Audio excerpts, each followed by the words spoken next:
There's this one very hot button topic throughout the U.S.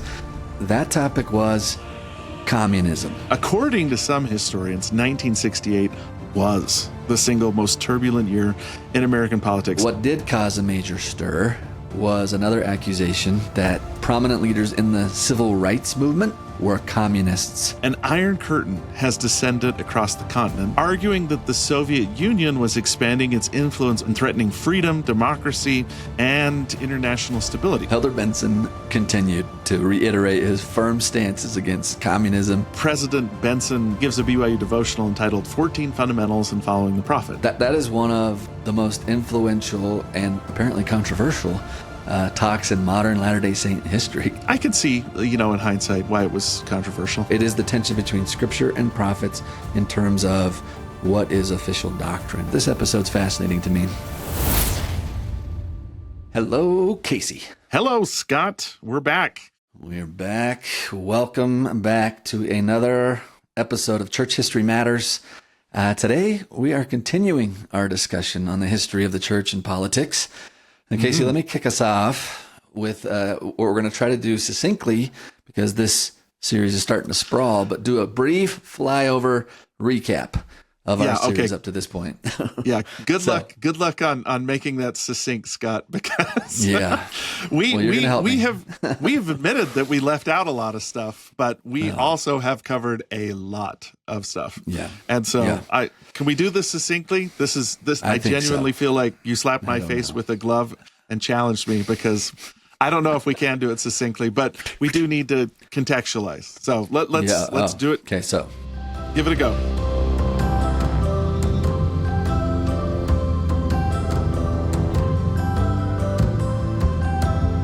So we began by covering Joseph Smith's views on the U.S. Constitution, episode 1. Mm-hmm. Then, episode 2, his run for the U.S. presidency.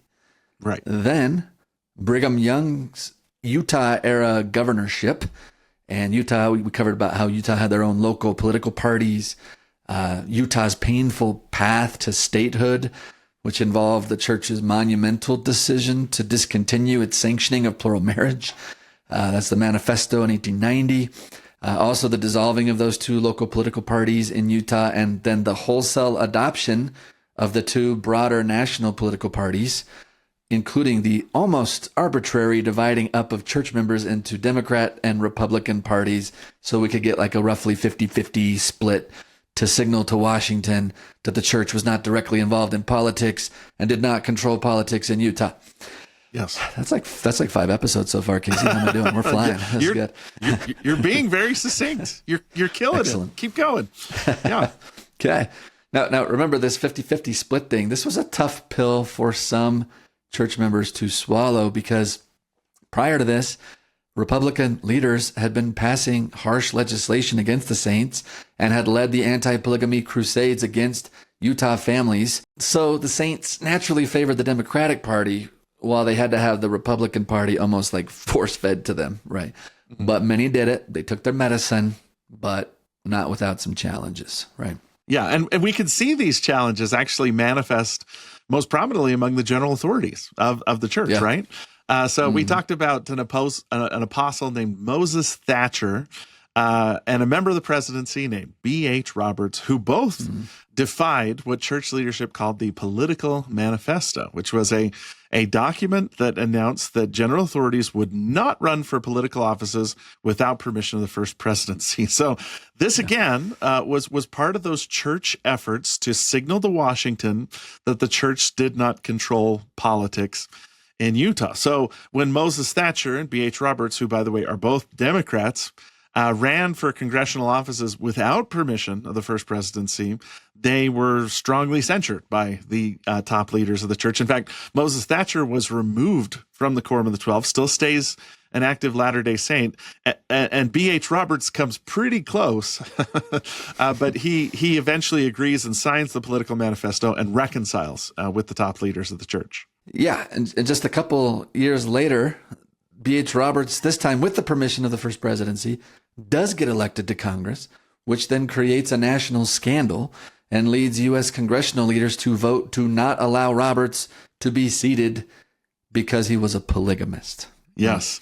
And then only a couple of years later, another apostle, this is with the blessing of the first presidency, is elected to Congress. This is Reed Smoot, okay?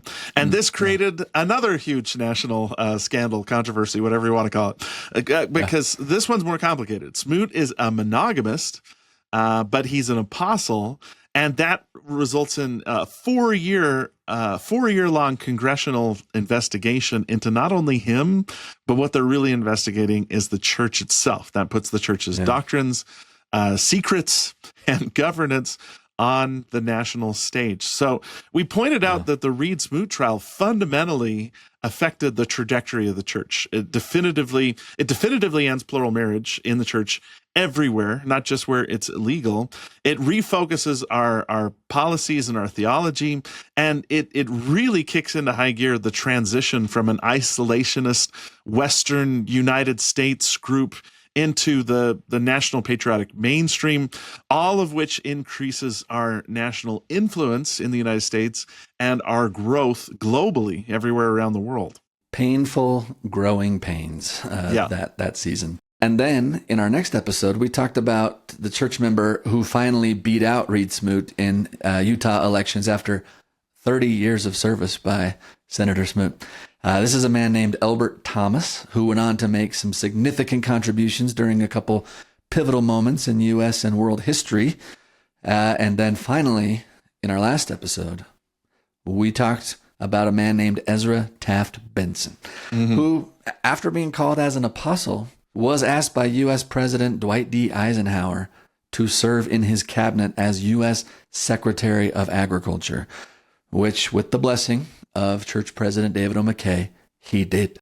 Yes. Yeah. And as we talked about last week, his term as Secretary of Agriculture under President Eisenhower was pretty stormy. This was in part because President Benson was part of the first Republican administration following the FDR, the New Deal, the Great Depression, like 20 years of Democratic administration in Washington. And Secretary Benson was determined to roll back a lot of the government-funded entitlements that were put in place during the Great Depression, and that was always going to be unpopular. But while his policies weren't very popular, in a surprising reversal, Secretary Benson's lifestyle and his family began to really warm people up to Latter-day Saints and to our values that are linked to family. Like we talked about how Flora Benson, Ezra Taft Benson's wife, she hosted a number of gatherings in her home that highlighted the Benson family and their closeness.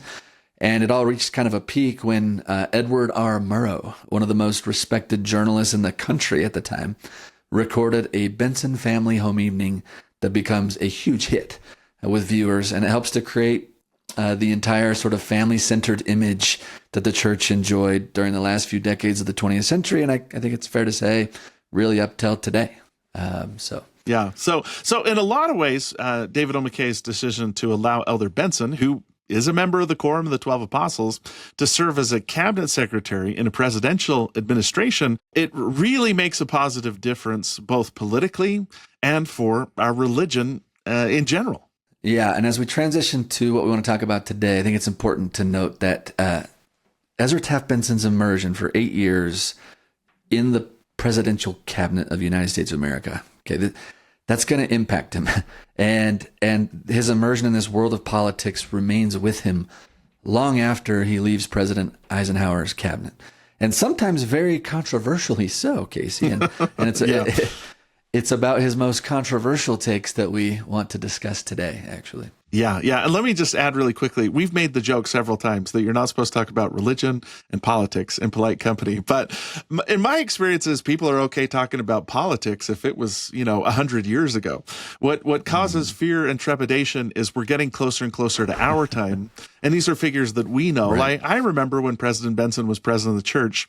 And so we approach this with fear and trepidation because current politics is difficult to discuss in a calm way, but leave it to us to sniff out and discuss the controversies. That's what we do. That's right. Like moths to the flame. Here we come. Yeah, that's us.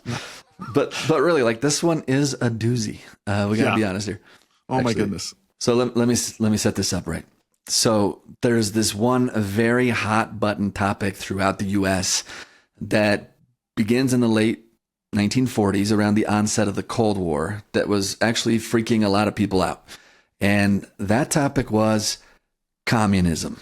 Dun, dun, dun. And this period is sometimes known as the Red Scare era, right? Because there was this intense sort of mass paranoia over alleged infiltration and subversion by far left radicals, socialists, and communists in our country. And Ezra Taft Benson, to be clear, was one of the most prominent and vocal anti-communist figures in 20th century American political and religious life, Casey. Yes. And as always, we need to discuss this in the broader context of his time. Yeah, this topic in particular needs a lot of context. So here we go. So Elder Benson's political service, just to start, happened during the earliest and in some ways the most intense years of the Cold War between the United States and the Soviet Union. And you need to know that Elder Benson had already had several experiences that had convinced him of the danger of totalitarian governments. Chief among them was that he spent 11 months touring through the wreckage of war-torn Europe post-World War II.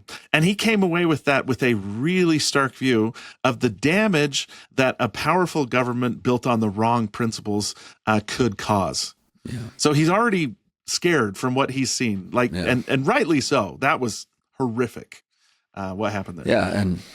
Yeah, absolutely. And to add to that context, in the immediate aftermath of World War II, many people in the United States and Great Britain began to see Soviet Russia, who, by the way, was one of our allies in World War II. Just remember that, right? But they started to see them as a serious threat to democracy and to freedom throughout the rest of the world, not least of which was because of their dangerous communist ideology.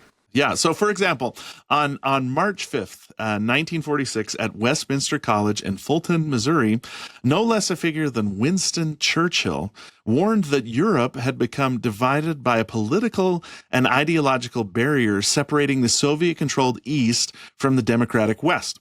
And Churchill declared that, these are his exact words, "An iron curtain has descended across the continent," end of quote, arguing that the Soviet Union was expanding its influence over Eastern Europe and threatening freedom, democracy, and international stability. So while acknowledging the Soviet Union's role in defeating Nazi Germany, which he does in the speech, he urges the United States and Britain to strengthen their partnership and lead an alliance of democratic nations to stop further Soviet expansion. But then, to add to the fear, a few years later, it was revealed that the Soviets had developed their own atomic weapons. So now suddenly communism isn't just a political threat, it's an existential threat to all mankind, right? This is the global environment that Elder Benson is inhabiting when he becomes Secretary Benson in 1953. Just keep that in mind. Yeah. And we mentioned last time that after the Eisenhower administration ended, Benson wrote a memoir entitled Crossfire. I got it sitting on my desk right over here. And in that book, he told an anecdote about meeting Nikita Khrushchev, the premier of the Soviet Union, that left a deep impression on him. And the story was told by Elder Benson on several occasions with varying details. But he met Nikita Khrushchev in person during Khrushchev's 1959 visit to the United States. And on September 16th, 1959, Benson hosted Khrushchev for roughly half a day during a tour of the U.S. Department of Agriculture's Beltsville Agricultural Research Center in Maryland.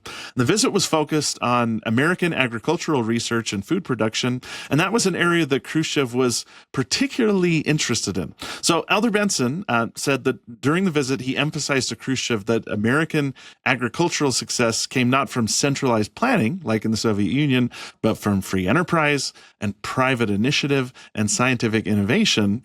And he tells him straight up, our farmers are free, efficient, creative, and hardworking. I like to call them the salt of the earth, truly good people. And then he drove home his ideological point by saying this. So he's saying this to Nikita Khrushchev, the head of the Soviet Union. He says, in putting these discoveries into practice, our farmers have transformed American agriculture under our capitalistic free enterprise system.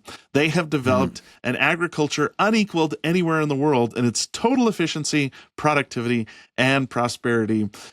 Take that, Khrushchev. Boom. See, the free enterprise system is better than communism. Man. And now to return the favor, the Soviets later invited Secretary Benson to come and visit the USSR. And so he does. He travels to Moscow that same year as part of an agricultural exchange, right? And about that visit, Elder Benson described arriving in the Soviet Union with considerable apprehension, fear, having long regarded Khrushchev as an evil man, he would call him. But after a formal reception, he found Khrushchev personally more genial and humorous than expected, even while remaining convinced that the Soviet leader represented a dangerous ideological system. He kind of liked the guy. So that's where they kick it off. And a lot of that visit was centered around Soviet agriculture, but eventually they start to discuss religion. In fact, Khrushchev's family asked questions about Latter-day Saint beliefs, and Benson explains the Book of Mormon, modern prophets, Joseph Smith. Like, this is a good missionary opportunity, maybe one of the most unique missionary discussions in the history of the church. And one of the more memorable moments came when Elder Benson predicted the endurance of Mormonism despite Soviet atheism. And he even quotes this statement from Tolstoy that had apparently been said to Andrew White, who was the president of Cornell. Tolstoy apparently told Andrew White that he was fascinated with the church and told him this: if Mormonism is able to endure unmodified until it reaches the third and fourth generation, it is destined to become the greatest power the world has ever known. Take that, Tolstoy. Wow. Yeah. And later, after Elder Benson explained that the church believed in God, Jesus Christ, the Book of Mormon, living prophets, a guy named Alexei Adzubi, who's Khrushchev's son-in-law, he quipped this. He said, quote, "The communists take care of this world and the Mormons the next." You worked in a little Soviet accent there, which was impressive. Well done. Thank you. Now, years later, in 1966, Elder Benson gave an account of meeting Khrushchev in a BYU devotional that contained, let's call it, a much more sinister quotation from this Soviet leader. Here's a quote, and this is kind of famous now, but here's a quote from that talk. He said, "As we talked face to face, he indicated that my grandchildren would live under communism. After assuring him that I expected to do all in my power to ensure that his and all other grandchildren will live under freedom, he arrogantly declared in substance, 'You Americans are so gullible. No, you won't accept communism outright, but we'll keep feeding you small doses of socialism until you finally wake up and find you already have communism. We won't have to fight you,' he said. 'We'll so weaken your economy until you'll fall like overripe fruit into our hands.'" That is so sinister. That was a good Khrushchev. Like, honestly, I'd hire you to be his voice actor. But let me just point out, this quote is a little disputed. Yes. The account of the meeting that appears in Crossfire, which is the earliest source of this meeting, is much more restrained. Gary Bergera, who's a historian who examined the statements made about Khrushchev, has noticed that the statement didn't appear in contemporary records at the time. And boy, that feels like something you would tell people if Khrushchev had said that to you. But it's a fact that President Benson repeats it on several occasions. Yeah, and that's not to say that Khrushchev didn't say some scary things during his visit to the United States too. Like in one speech he gave in public during his time here, sometimes this is called the "We will bury you" speech. But here's his best attested English translation. Quote, "About the capitalist states, it doesn't depend on whether or not we exist. If you don't like us, don't accept our invitations and don't invite us to come to see you.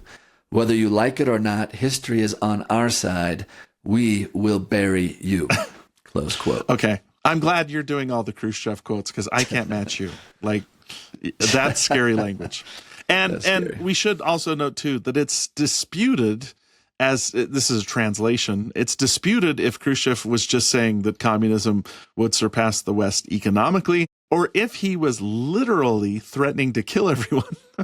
But the effect would have remained the same. It's pretty terrifying to have the leader of a superpower say, "We will bury you." That's scary stuff. Yeah, and whether or not Khrushchev literally said that quote to Elder Benson, or if it was later embellished a little with some memory additions, Elder Benson did repeat it in publications. There's a book later called "An Enemy Hath Done This," where he includes that quote, and in another address in 1978. But the effect remains the same, right? Elder Benson saw communism as an existential threat to the American way of life, and by extension to the mission of the church. And he feels like he learned that from firsthand experience with communist leaders. Yeah, so he has these experiences, but we should note that during his tenure as Secretary of Agriculture, he's relatively restrained on his public statements on communism. However, there was one incident early on in Secretary Benson's term that involved a government official named Wolf Leginsky. This happened during the peak of Senator Joseph McCarthy's Red Scare, when the Senator McCarthy was attempting to gain power and notoriety by seeking to oust people in government and other prominent spaces who he thought were communists. Yeah, we could do a whole thing on McCarthyism and Senator McCarthy's influence, but let's just say that he poured gasoline on the Red Scare. He didn't start the fire, but he inflamed it big time. So just as a quick background, between 1950 and 1954, Joseph McCarthy, Senator McCarthy, he essentially weaponizes public Cold War fear for his own political gain. He would recklessly accuse people within the U.S. government without evidence. He would accuse them of communism. It began with his claim in 1950. There's this famous speech where he stands up, he holds up a piece of paper, and he says, "I have a list here of over 200 communists in the State Department." And as the head of a powerful Senate subcommittee, he would use aggressive, unsubstantiated claims. He would sometimes do guilt by association and public intimidation, which actually went on to ruin people's careers. But his goal, he said, was to suppress dissent and to target federal employees in the military that were suspicious of communist subversion. And so his name starts to become synonymous with the practice of just making public, unsubstantiated accusations of disloyalty or treason. McCarthyism, it'll come to be called.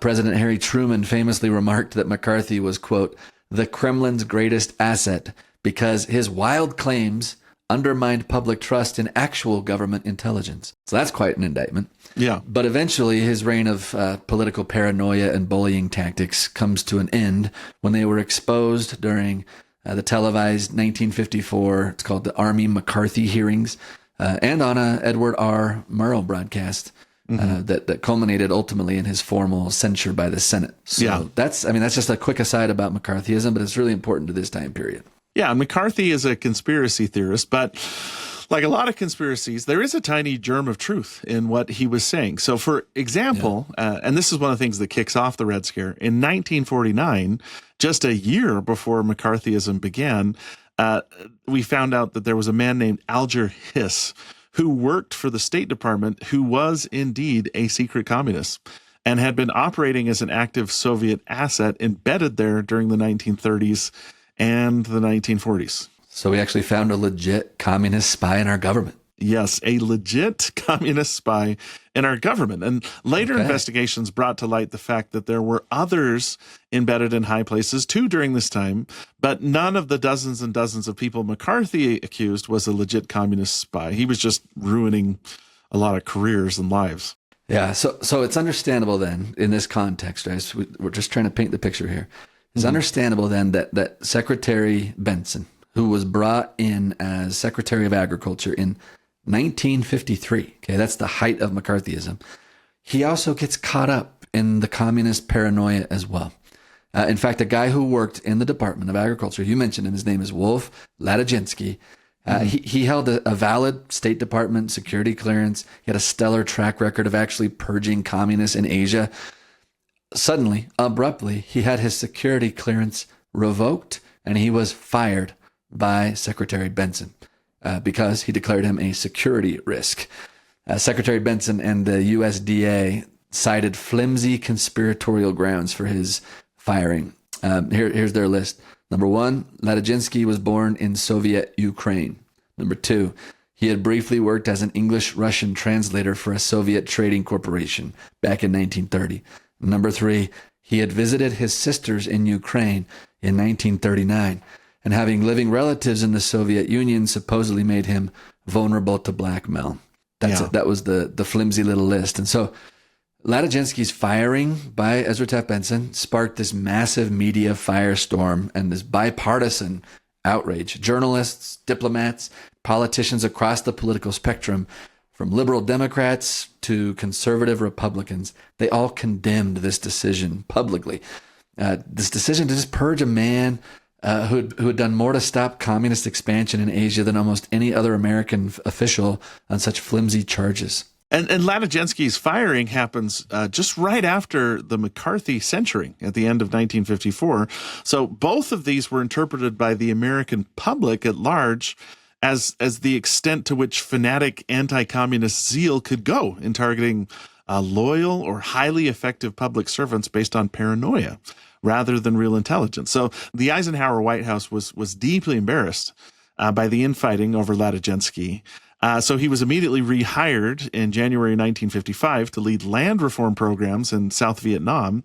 And as for Secretary Benson, well, facing public humiliation and Senate subcommittee hearings, he withdrew the security risk tag against Latijnski and publicly admitted under oath in September 1955 that he made a mistake. So this was the biggest communist-related controversy during Elder Benson's time in the Eisenhower administration. But it was actually after Eisenhower's 2 terms that things began to heat up for Benson, because he left the administration genuinely convinced that the United States was in real peril from communism. And he wasn't necessarily wrong, right? Like, it's difficult for us nearly 40 years removed from the Cold War to recapture the feelings of doom and mutually assured destruction that came from the 2 major powers of the world, right? The United States and Russia, having thousands of nuclear weapons aimed at each other. Mm-hmm. And we had a few legitimate close calls, by the way. Like, this is the time that the Cuban Missile Crisis brought these superpowers within like a hair's edge of firing those weapons at each other and effectively ending civilization. So there is some basis here. Yeah, I mean, it wasn't that Elder Benson was wrong in his worries about the dangers facing Western civilization. It was more the way he went about it that caused so much controversy for the church. Just to cite one painful example, Elder Benson becomes close friends with Robert Welsh, who is the founder of the John Birch Society. Ooh, the John Birch Society. Yeah, we really need to slow down here and provide just a bit of context because this matters a lot. Yeah. So the John Birch Society, JBS, was an ultra-conservative political organization founded in 1958 by this businessman you mentioned, Robert Welsh Jr., in response to what its members saw as the growing threat of international communism. Sound familiar? Now, it's named after John Birch, who was an American missionary. He was an Army intelligence officer. This is not an LDS missionary, by the way, but he was killed by Chinese communists in 1945. So the society argued that communist influence had infiltrated not only foreign governments, but also many American institutions, including the federal government, public education, and even parts of the conservative establishment. It made many Americans uncomfortable, this society, because to them it smacked of the same conspiracy theory paranoia as McCarthyism. In fact, historians today generally view the John Birch Society as the primary ideological heir, they call it, to McCarthyism. Sometimes it's called neo-McCarthyism, actually, because it inherits in many ways, surpasses actually the conspiracy theory paranoia. And so it's even during its day, it was looked at with some suspicion by well-known political conservatives and anti-communists, such as Barry Goldwater. Maybe these names will mean something to some listeners. William F. Buckley, Russell Kirk, Ronald Reagan. They described the Birch Society variously as, here's some direct quotes, ultra-conservative, right-wing, extremist, paranoid, fanatic fringe, or lunatic fringe. And these are some pretty conservative people saying these. These are some pretty anti-communists who are saying this. So a lot of people view this as very, way too far right group. But not everybody saw it that way. Not everyone felt like it was extremist. And Elder Benson was one of those. Yeah, yeah. So, I mean, opposing communism is good. Yeah. And the way Ezra Taft Benson saw it was that it was absolutely necessary, that it was imperative. So the John Birch Society becomes well known for going a lot further by opposing mainstream movements like the Civil Rights Movement, the United Nations, the fluoridation of public water, and numerous federal programs that it viewed as steps towards centralized government and communism. So while this society attracted a devoted following, it was widely criticized for prompting conspiracy theories and making sweeping allegations of communist infiltration. And the society's influence peaked during the 1960s, but has persisted into the 21st century through advocacy for limited government, constitutional originalism, and American sovereignty. And I should say, I did go to their website. Like, they still have a website. And I checked it out. They give like every politician in your state a ranking as to how conservative they are and stuff like that. So anyway, and I'll say too that the founder of the John Birch Society, Robert Welch, appears to have played a big role in influencing Elder Benson to believe a lot of prominent people in the United States were part of a vast communist conspiracy. And these public figures include people like Martin Luther King Jr., Chief Justice Earl Warren, President John F. Kennedy, Lyndon B. Johnson, Richard Nixon, and even Dwight D. Eisenhower himself. Yeah, we should probably just choose a couple people from that list and just explore what in the world that means, right? Because, wow, that's quite the list. And maybe let's just start with Eisenhower, who Elder Benson had served with for 8 years. This episode's fascinating to me. Elder Benson never publicly accused President Eisenhower of being a communist, but Birch President Robert Welch did. In 1963, Welch publishes a book called The Politician, which claimed that Eisenhower was, quote, a dedicated, conscious agent of the communist conspiracy, close quote. So after that book was published, reporters came to Elder Benson and said, "Do you agree with this?" And rather than denying it, Elder Benson sidesteps the question and just says, Eisenhower supported me in matters of agriculture. In other areas, we had differences. Yeah, and private correspondence, which has been made available since that time, seems to indicate that by 1965, Benson had truly come to believe that Eisenhower had either directly or indirectly aided communists. So in a confidential letter to FBI Director J. Edgar Hoover, Benson explained that after reading Welch's book, Politician, he had concluded that Eisenhower had aided the communist cause, and he even sent Hoover a copy of the book. He also sent a copy of that book to all the general authorities of the church, too. That feels like an endorsement. Yeah. Sending that book to every general authority in the church.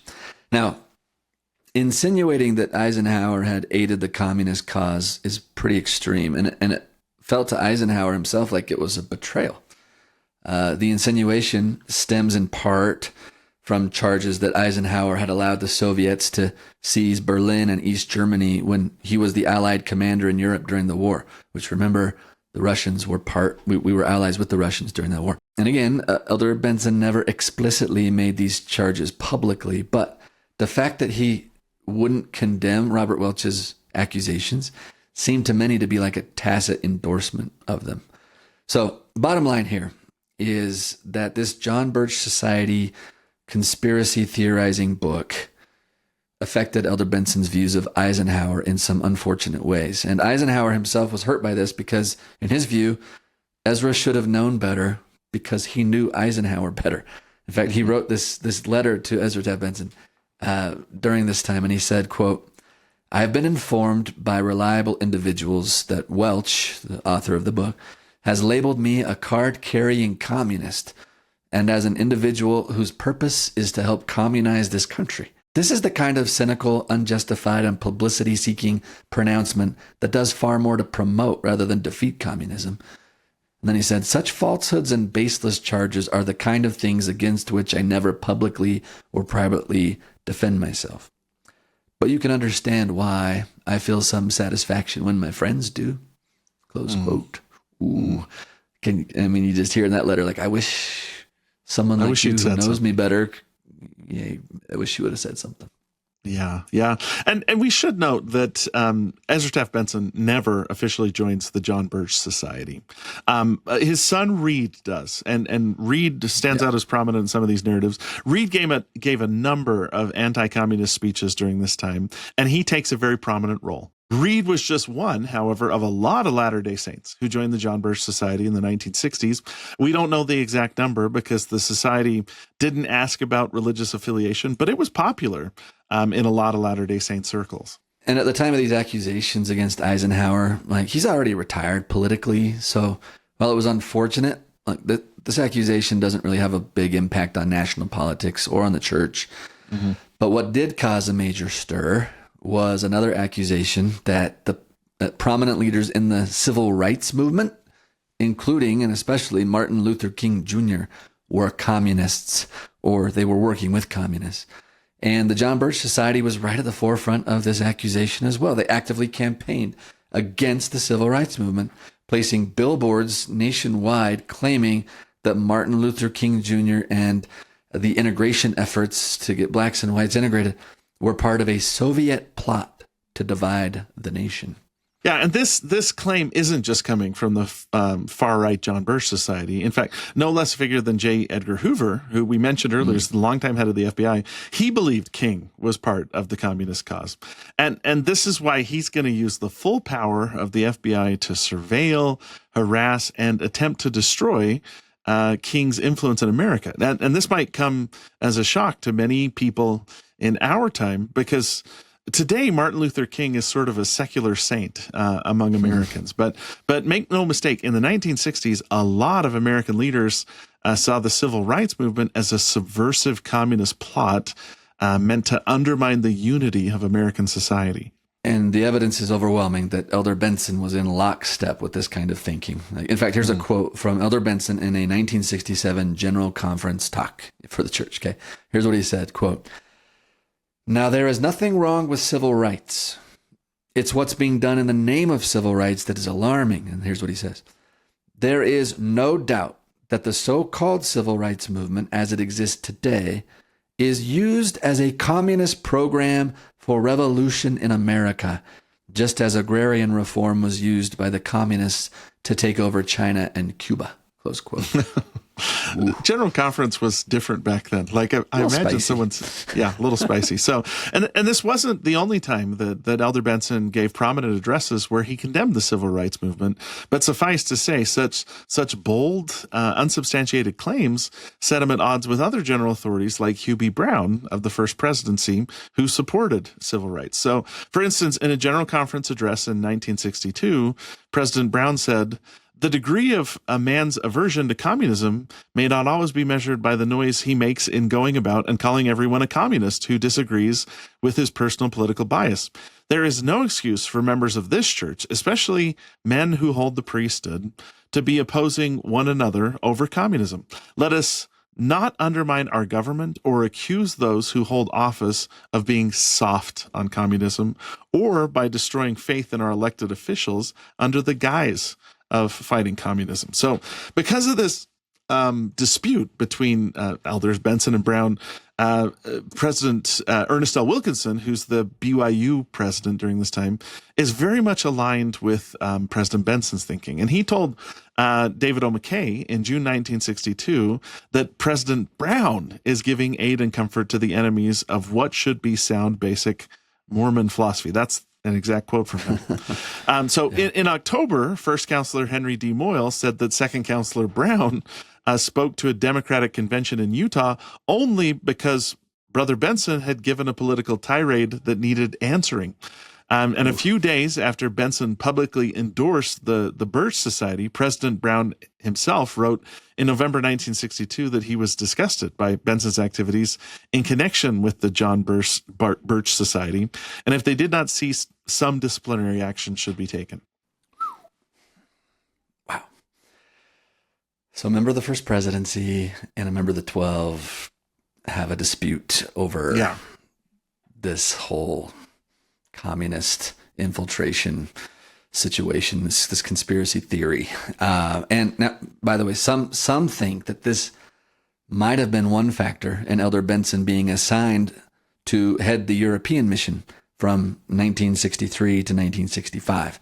There are multiple factors that were related to this mission call, but one of them may have been something to remove Elder Benson from politics, to get him away from the John Birch Society, to cycle him back into pure church work.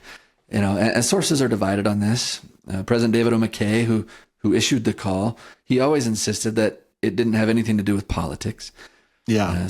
When rumors started to spread that Elder Benson had embarrassed the church through his association with the John Birch Society, and during this time, President McKay tells his secretary to write this exact quote: "Elder Ezra Taft Benson was not sent to Europe for any of the reasons given in your letter. Elder Benson was called by inspiration to preside over the European mission." So President McKay seemed really unhappy with public speculation that the church was disciplining one of his apostles. Now, at the same time, other senior leaders made remarks suggesting that Elder Benson's political activism was very much on their minds. So most notably, Joseph Fielding Smith, who's again, very conservative, generally speaking, repeatedly wrote shortly after President Benson departed, "When he returns, I hope his blood will be purified." Whoa. and this remark unfortunately becomes public, and Joseph Fielding Smith was asked, "What did you mean by that?" And he specifies that he said he meant he was hoping that Benson would be free of all political ties. That's the quote from him, that he was talking about, "I hope this just kind of cuts some of his political ties." So this clarification seems to suggest that some members of church senior leadership hoped that the European assignment would distance Elder Benson from the John Birch Society and from partisan political activism. But when he returned, Elder Benson continued to reiterate his firm stances against communism, and he continued to be outspoken politically. So the European mission did not do anything to cure him of that. He was even considered, actually, for some U.S. presidential tickets in the turbulent 1968 election. So in 1968, some leaders of the John Birch Society tried to persuade Elder Benson to run for president of the United States on a conservative third-party ticket. In fact, one proposal paired Ezra Taft Benson for president with Senator Strom Thurmond for vice president. Now, Elder Benson did not immediately reject this idea. In fact, he kind of wanted it. But remember, because the political manifesto, you cannot serve without the blessing of the First Presidency. So because he's an apostle, he went and sought permission from President David O. McKay to run for office for President of the United States. But President McKay, in this instance, did not authorize him. And so the effort went no further. Yeah. And that same year, George Wallace, who is the segregationist governor of Alabama and a presidential candidate of the American Independent Party, explored having Elder Benson as a possible running mate. So Wallace was attracted to Elder Benson's strong anti-communism and conservative reputation, and Benson even flies to Alabama, where he meets with Wallace and was reportedly interested enough that he again asked President McKay for permission to accept the nomination if it were offered. And this time, President McKay explicitly refused, writing directly to Wallace that his decision was based not on politics, but on Elder Benson's responsibility as a member of the Quorum of the 12 Apostles. So in both of these cases, you could say from one perspective that Elder Benson is putting his faith before his politics by turning down the offers to run on the presidential ticket, especially with President McKay weighing in so heavily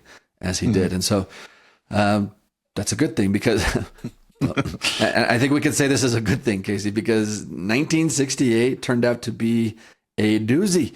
One of the most turbulent years in American politics, period. Yeah, according to some historians, 1968 was the single most turbulent year in American politics. And just to quickly summarize, in a single year, it brought together war, political violence, racial conflict, deep cultural divisions. The Vietnam War reached a turning point with the Tet Offensive, which shattered public confidence that victory in the war was near. Then there's the assassinations of Martin Luther King Jr. in April and Robert F. Kennedy in June that plunged the nation into grief and unrest, and riots erupted in more than 100 cities following King's death. Meanwhile, the Democratic National Convention in Chicago descended into violent clashes between anti-war protesters and police, symbolizing this growing divide between the political establishment and a younger generation that was demanding change. And at the time, the civil rights movement was giving way to the more militant language of Black power, and conservative backlash against that was gaining momentum. And George Wallace, who, again, President Benson almost runs with, attracted millions of voters by appealing to those frustrated with civil rights protests and crime and social upheaval. And against this backdrop, Richard Nixon won the presidency by promising to restore law and order, and represented what he called the silent majority, like the people who just wanted an end to all the controversy. That starts a new era in American politics. So imagine if Ezra Taft Benson is in the middle of all that, like how much that could have affected the church and Latter-day Saints in general, and their view of them in the American public mind. And it's interesting to me how Elder Benson interpreted all of those events. Like he seems like he sees the chaos of 1968 as one of the signs of the times, and he sees communism right at the heart of it. In fact, he wrote a letter to other members of the First Presidency in 12 explaining his concern. We have a copy of that letter. Here's what he wrote. Quote, "Recent riots were merely warm-ups or rehearsals for what the communist high command plans as the big push a year or two or three hence. The March on Washington of 5,000 Negroes and white radicals, the killing of Martin Luther King, a communist or communist tool," he says in parentheses, "to make room for more vigorous leadership is all in preparation for the ultimate mobilization of all the dissident elements at a time when the United States is in the throes of a serious economic depression. These godless destroyers of America anticipate that during such a period, some 20 million or more people will be out of work. Millions more will be suffering foreclosures of their homes, as in the 1930s. Banks will be closing, and a weak and impotent president and Congress will be sitting fearfully in Washington, as they are doing today during the preliminaries." Close quote. Whoa, Casey. Yeah. Strong words. But I mean, we have the benefit of 50 years of hindsight to say we did survive the 1960s. And I will say that it seems like, studying church history, one repeating theme is that it's natural that every era assumes they're the last stage of the apocalypse. Like the world is ending. Yeah. And in the 1960s, I got to say, with public figures getting assassinated on a regular basis, it might have seemed like we were in the last stages of the apocalypse. There were so many riots and assassinations. It seemed like society was kind of coming apart at the seams. And it's interesting that, like you said, with the benefit of hindsight here, we know that in 2 or 3 or 4 years hence, as he said, those things didn't happen, right? There was not this godless overthrow of America and things plunging into poverty and leaving this vacant space that communists could come in and take over. Like that never happened. But I can only imagine living in that time and hearing him say those words and being freaked out that it probably would, because he's an apostle. He's saying this, by the way, to the First Presidency in 12. And by the way, Casey, they don't all get on board with that and endorse it, right? And so, so that's interesting too. I think, by the way, that's an important rule or kind of heuristic, a rule of thumb that we've thrown out in the past on this podcast is pay attention to what the unified members of the First Presidency in 12 are saying collectively, much more than a one-off like this. And this is a great example as to why that would be important, right? And maybe can we just pause for a second here and talk about an issue? Like this is a time of major change and huge societal swings. And a lot of things that Elder Benson said during this time seemed very extreme when measured by today's standards. And as we mentioned, with the advantage of hindsight, to see that the communist paranoia was indeed overblown. Okay. It didn't materialize. And so we know that's not the case, but we want to be compassionate about that. Right. However, Casey, here's my question for you.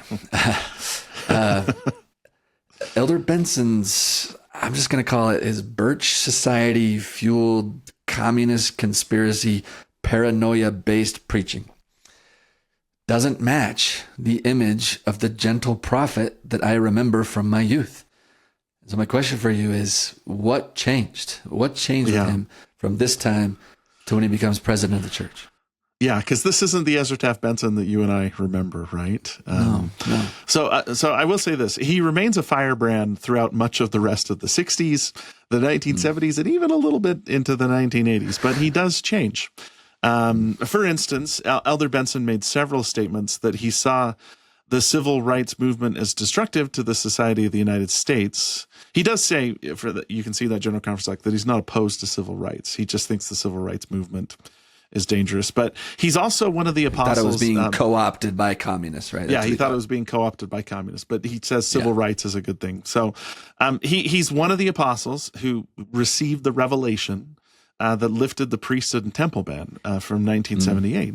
And at the same time, we should be clear here. He doesn't appear to have been a leading advocate for the change before it occurred. And after the revelation, he said relatively little about it compared with some of his fellow apostles. Yeah, that's a good point. He was actually there when the revelation was received. He's there in the temple with President Kimball, the other members of the 12, First Presidency. He watched President Kimball receive that revelation.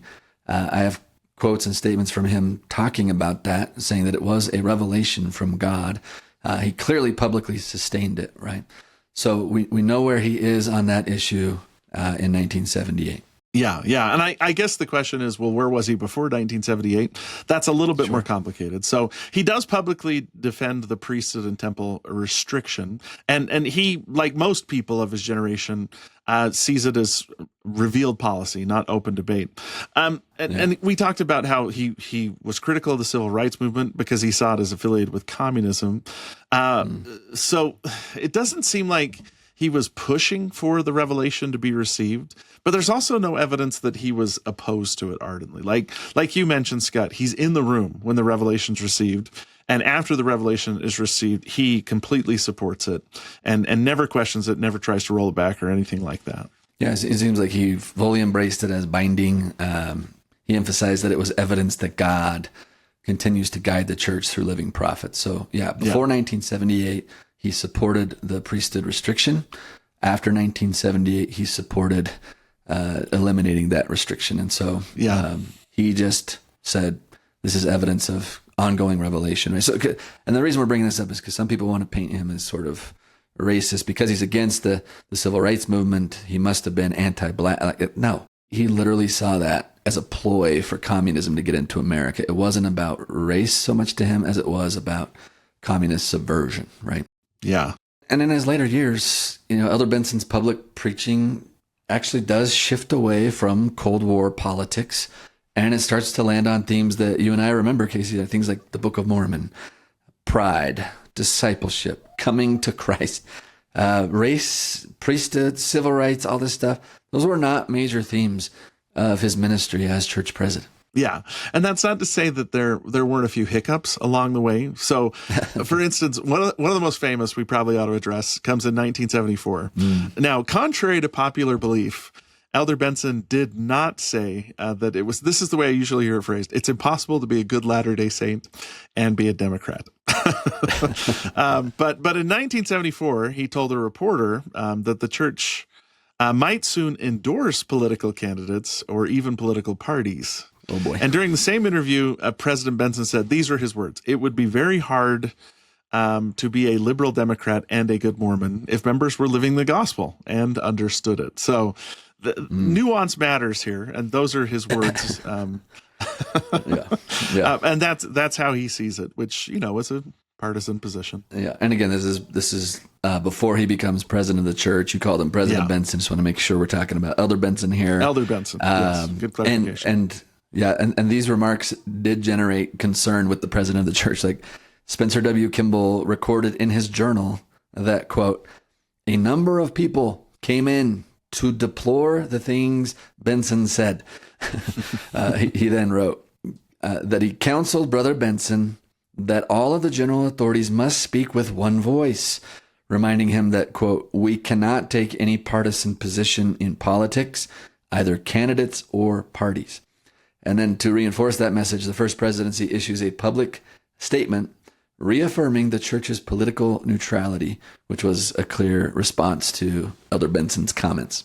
Yeah. Now, the other big point of controversy before he becomes president of the church is when he is now President Benson, but president of the Quorum of the 12. He gives a BYU devotional entitled 14 Fundamentals in Following the Prophet. And I remember hearing this talk when I was in my religion classes at BYU, and I didn't think it was controversial at all when I read it. Yeah, I thought it was pretty great. But at the time, apparently it alarmed some church members. Yeah, 14 Fundamentals in Following the Prophet. That is one of the most influential and apparently controversial talks in modern Latter-day Saint history, Casey. Some call it that. And the controversy seems to be this. It stems less from the idea that prophets should be followed than from the way that President Benson defined prophetic authority and also the timing of the address. And the main reasons is because it asserts an unusually expansive view of prophetic authority, which included, not unimportantly here, it included weighing in on political issues. There's this line in there where he says the prophet can talk about political issues, and that's like he's not bounded by anything, right? And so the talk is arguing that a living prophet is the church's supreme authority, and that his teachings take precedent over those of previous prophets. This is when he said the famous line, quote, "The living prophet is more important to us than a dead prophet." He also taught, the prophet does not have to say, "Thus saith the Lord," to give us scripture. And then perhaps most controversially, he said, the prophet will never lead the church astray. Now, while each of those ideas had antecedents in like earlier Latter-day Saint thought, especially the President Woodruff's 1890 manifesto, this idea of the prophet never leading the church astray, they had never before been assembled this way into such a comprehensive statement about prophetic authority. And some saw this as him preparing when he becomes the president of the church to like expand what prophetic authority meant, and some worried what that would mean politically, among other things, right? I guess the most common criticism, and like I said, when I was first introduced to the talk, no notes, right? I was like, okay, he said it. Yeah, that's fine. Yeah. But critics at the time argued that it sounded like he was also discouraging independent judgment. So several of the fundamentals were interpreted by some readers as requiring sort of unquestioning obedience to church leaders. For example, one of the points was the prophet does not need to say, "Thus saith the Lord," to speak in it, which I think that's right. I think the prophet doesn't have to say that. Sure. He said the prophet is not required to have any particular earthly training or credentials. The prophet can receive revelation on any matter. And some people argued in return that Benson was just teaching traditional Latter-day Saint confidence in prophetic leadership. So again, it ignited this debate back and forth about how far. Critics worried that it minimized the role of personal revelation, that we're supposed to hear what the prophet says and then get our own witness of it. Also our own conscience and the historical reality that prophets have sometimes expressed opinions that were later abandoned by the church. I can see, in hindsight, why it was controversial. Is this what gave rise to the little quip that when the prophet speaks, the thinking is done? I know that's bandied around sometimes, but I don't know if it comes from this talk, but that's certainly what this talk is sort of suggesting, right? In some ways, at least in the critic framing of it. Yeah, and in all honesty, I've never heard someone say that sincerely, to be honest with you. It's always been said ironically by people that were criticizing the church. I've never heard a faithful, active church member come up to me and say, when the prophet speaks, the debate is done. But my experience might be different from other people. Like, I just have never seen that. Yeah, no, that's good. Perfect. Yeah, and in recent decades, some Latter-day Saint scholars have argued that maybe the talk should be read alongside other teachings to balance it out, right? Teachings that emphasize seeking personal revelation, teachings like a whole slew of teachings from other apostles that affirm the possibility of prophetic mistakes, right? In non-revelatory matters, that prophets can make mistakes. They can err, even in matters of doctrine. They have in the past and probably will in the future. But the point is to seek consensus among all of them, right? This is the idea. Others think that we should read his talk alongside the importance of common consent. And Brigham Young's famous counsel that members should gain their own witness rather than just accepting teachings blindly, and on and on and on, right? There's kind of some balancing teachings that if you put that together with what Elder Benson said or President Benson, then that might have a more well-rounded understanding of the truth of the matter, right? Yeah, yeah. You love that Brigham Young quote, don't you? And I love truth, Casey. I'm a truth lover. I know you do.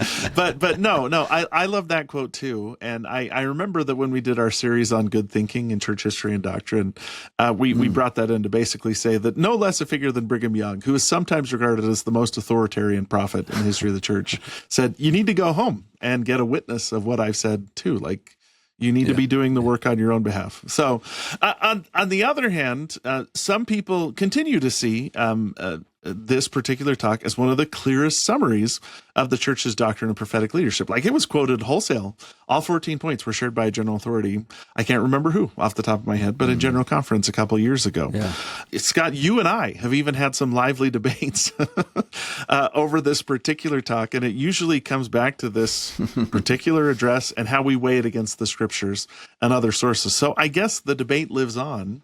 And that's a healthy debate to have in a religion, to talk about how far we go in trusting our leaders versus our independent thought, our personal revelation, all those things that we need to balance together. Yeah, we have had some fun debates about this, right? And it's the tension, right, between doctrine residing in the standard works that's been canonized, and then statements by apostles, single apostles versus clusters of apostles versus first presidency statements versus united proclamations and declarations. Like, do these all have different authority? And if they're not in the canon, can they be considered canonical or quasi-canonical? I think we've thrown that term around. And so it is the tension between scripture and prophets in terms of what is official doctrine, right? And it's a good, healthy thing. It's a healthy tension. Yeah. It's a debate everybody needs to have at some point. Everybody needs to develop their thinking about that subject. And speaking of conspiracy theories, I think a conspiracy theory has grown up about this 14 fundamentals of following the prophet. Like, one of the conspiracy theories was, which I mentioned earlier, that what he's doing as president of the Quorum of the 12 with this talk is he's seeding the ground so that he can position himself when he becomes the president of the church to make some really strong political statements, right? And he's gonna move the church in a very right-wing political place. That was the worry that a lot of people seem to have, and it's kind of the conspiracy theory that started to grow up around this talk. And what is he doing? How is he positioning himself, right? But again, with the benefit of hindsight, we know that didn't turn out to be the case. And I think there's a couple reasons for that we could talk about. Yeah, and we want to credit our friend J.B. Hawes. There's a book called Thunder from the Right about Ezra Taft Benson. J.B. Hawes, who's a good friend, wrote a really good chapter on how President Benson changed when he became church president. And we're stealing from him right now. We just want to announce that. So we're being honest with you. But here's a summary of some of the things he wrote. So on Monday, November 11th, 1985, Ezra Taft Benson stepped before reporters in Salt Lake City as the new president of the Church of Jesus Christ of Latter-day Saints. The announcement surprised no one. At 86 years old, Benson was the second oldest man ever to become church president, surpassed only by 93-year-old Joseph Fielding Smith in 1970. But Benson brought something none of his predecessors had, a national public profile. As the Salt Lake Tribune observed, quote, in Ezra Taft Benson, the LDS Church has a new president with a name instantly recognizable outside Utah and well beyond Mormonism, end of quote. And that reputation hung over the press conference from the moment that Benson began speaking, as J.B. Hawes tells the story. Some have expectantly inquired, President Benson said to this press conference, about the direction the church will take in the future. But for a lot of people, expectantly understated the mood. As President Spencer W. Kimball's health had steadily declined, church members, journalists, political observers alike, they had started asking whether the LDS Church is about to take a sharp turn to the right politically under President Benson's leadership. Continue. Even Benson's authorized biography that was published by church-owned Deseret Book acknowledged that the media response to him becoming church president was unusual.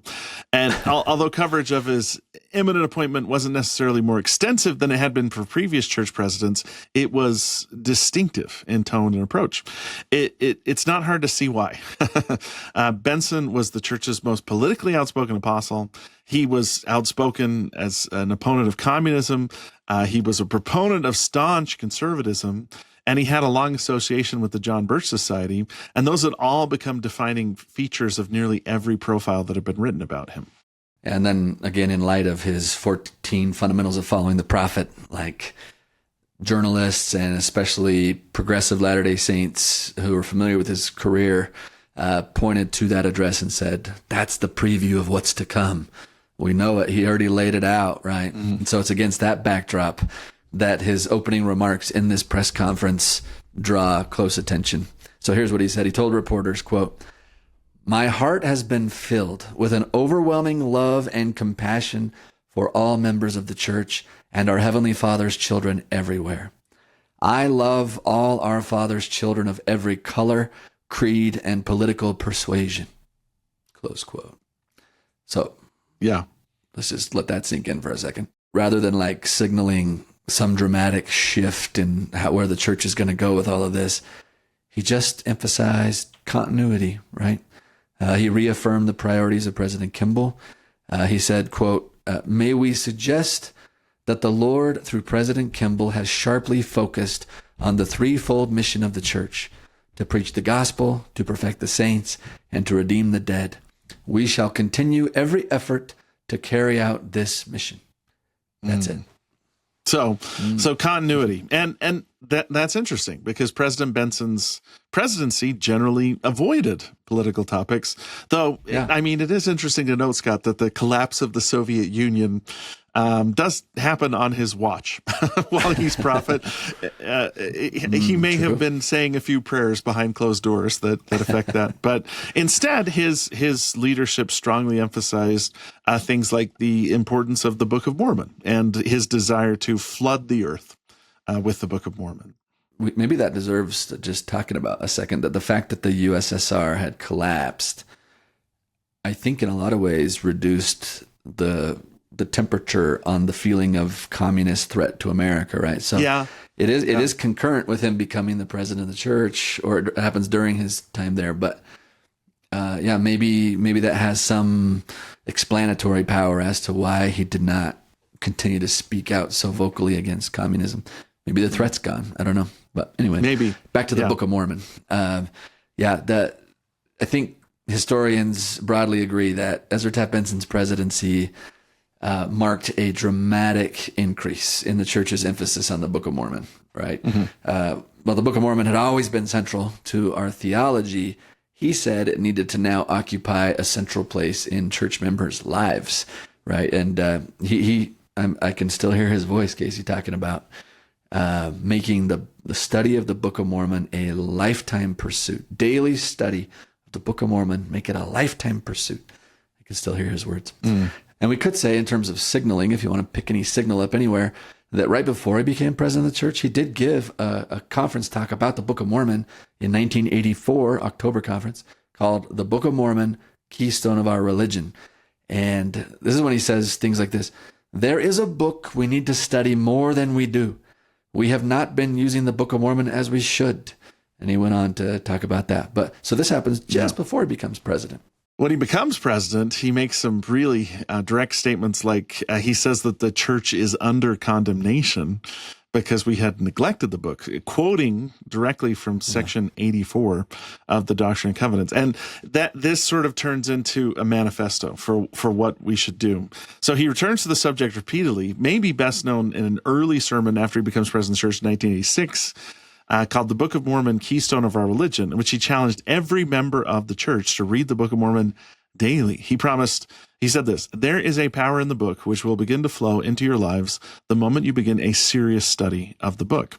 And that promise has become one of the most frequently quoted statements in modern Latter-day Saint teaching. The shift has happened by the time he becomes president, right? Like historians such as Matthew L. Harris, who, by the way, we've been drawing a lot of his research today. There's a book called what's it called? Watchman on the Tower, Ezra Taft Benson and the Making of the Mormon Right. Well, it's really good research. It's also pretty hard hitting against Elder Benson. So I don't know, but he's a good researcher. He's a good researcher, and he edited Thunder on the Right, which we're pulling J.B. Hawes's essay from here. That one brings in a number of voices, and I liked them both. But that one kind of does give a more nuanced picture. Harris was really focusing on the 1960s, Ezra Taft Benson in the first book, and rightly so. Like, everything he says is true, but there's a lot of different hues to President Benson's personality. Although I will say the one thing that came across in all of them was that he was a very forceful and stubborn person. Like, he wasn't afraid to say what he thought, which is a virtue. So what I was going to say is historians like Matthew L. Harris and Edward Kimball, President Kimball's own son, they've noted that Ezra Taft Benson's presidency noticeably shifted away from political themes, right? Things that had characterized much of his public ministry in the 60s and 70s. As church president, he rarely ever spoke about the Cold War, communism, partisan politics. Instead, it was Book of Mormon, Jesus Christ, repentance, pride, missionary work, personal conversion.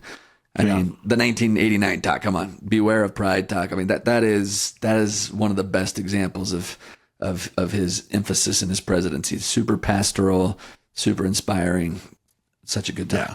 Yeah, and that's the President Benson that I remember. Now, we were both little kids when he was president of the church, but I remember that much more than this virulent anti-communist stuff that comes from the 1960s. And we were talking before we hit record that I remember having a conversation with a carpool, shout out to the carpool, of seminary teachers that there were 6 of us that used to drive up to Alta Seminary together. And one day, President Benson's anti-communism rhetoric in the car, and all of us were kind of like, wow, could you imagine a general authority talking like that in general conference today? And we inevitably got to the point to where it was kind of, well, what changed? And I remember someone in the car saying, the mantle of the prophet fell on President Benson. And that is what changed, that when he became the leader of the church, the main voice, rather than part of the chorus of voices, the mantle caused him to shift towards the things that really could make a difference. And I will say his emphasis on the Book of Mormon had made a huge difference in my life. And I think in the lives of a lot of different church members out there. Like, I am just in an unqualified way, grateful that I was raised during the Ezra Taft Benson era, because, man, people were telling me on a regular basis to read the Book of Mormon, and I did. And it made a huge difference in my life. And his talk, Beware of Pride, Casey, has made you a man who's not prideful. I've noticed you have no pride whatsoever. Yeah, no pride in anything. So no pride. Because there's no such thing as righteous pride. Yeah. Now, and I appreciate your tribute. I think it's well placed. This is not to say that he couldn't be a little spicy sometimes still as president of the church. Not intentionally, but I think maybe his most controversial talk in hindsight as president of the church was when he gave, it's his 1987 talk. It's called To Mothers in Zion. And this is where he urges mothers to stay in the home and do not take outside employment while your children are at home. Like that caused some ripples and still does today. And you're bringing this up when we're an hour into this, because you're opening a can of worms, Scott, that I think we don't want to deal with. Let's put a pin in that for now. But I mean, let me just go back to this idea of the prophetic mantle falling on President Benson. Contrast this statement, which was made during his presidency, with his earlier statements. He said this: "The gospel is not Republican or Democrat. It's not conservative or liberal." That comes from an official statement on political neutrality issued by the first presidency of the church. This was directly distributed to local congregations during the administration of Ezra Taft Benson, during the time that he presided over the church. So he goes from, insinuating that you can't be a liberal Democrat and be a good member of the church if you understand his teachings, to basically saying, no, the gospel's not Republican or Democrat, and it's not conservative or liberal. It transcends those categories. So let's just say that one more time, because that's an important theme here. The quote: "The gospel is not Republican or Democrat. It's not conservative or liberal." Yeah. Whoa. That means I feel like it means extra coming from Ezra Taft Benson. Yeah. From a culture warrior like him, for him to arrive at that place, it comes across as pretty profound, pretty amazing. Yeah, and he had a lot of good mentors, right? I mean, we should note the importance of his counselors too, like Gordon B. Hinckley and Thomas S. Monson, the dynamic duo that are going to guide the church for decades, right?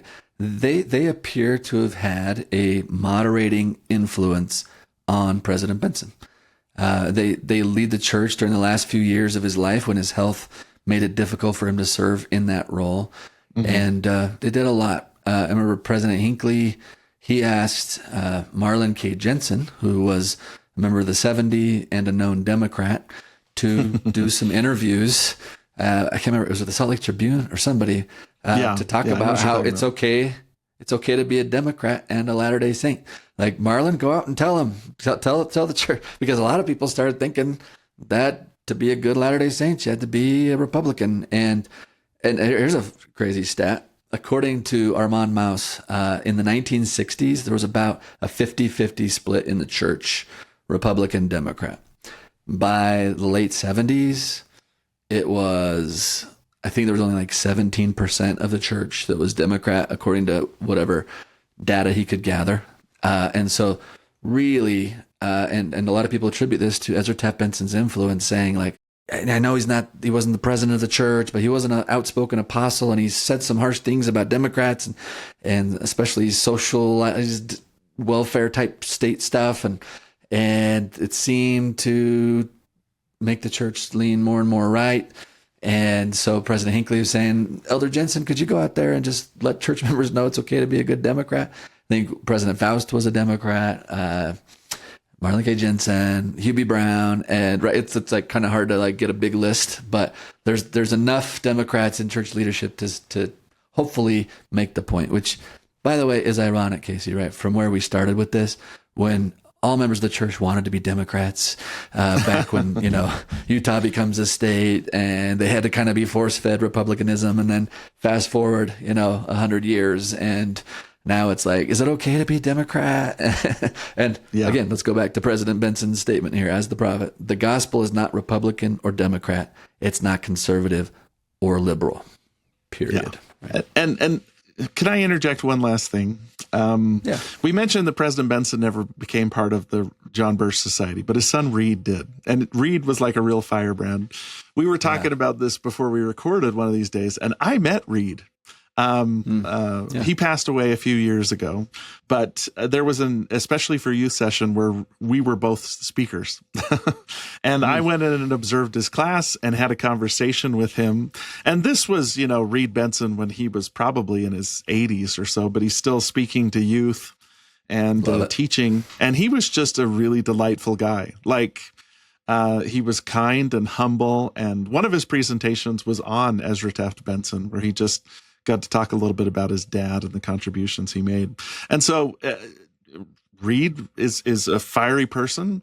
And in some of these historical reminiscences comes across as, a real magnet for controversy. But that wasn't my experience with him. He was a sweet guy who loved his dad and loved his country. And that came across very much in the limited interaction I had with him. So I just wanted to note that this is where history starts to bump into our own lives. And I interacted with one of the historical figures we talked about here, and he was a very, very good person. Like I admired him from the limited interaction I had with him.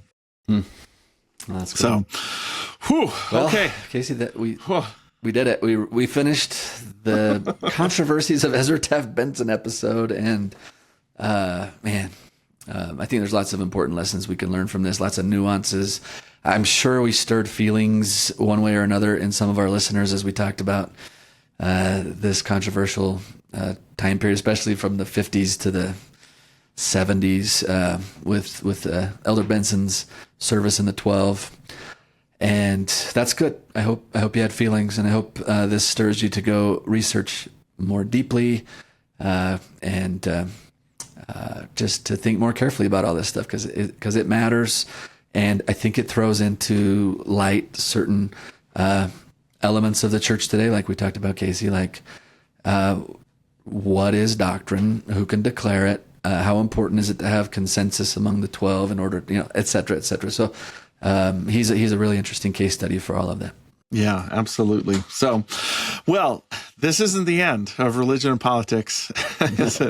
We've got one or two episodes that we want to wrap up, and one goes into the future and one goes into the past. Yeah. We hope that you'll stick with us. We are going to eventually conclude this, but this has been an interesting summer, kind of talking about religion and politics, and it has been fun. So thanks for joining us. And Scott, I'll see you next time. All right. We'll see you then. Thanks, Casey.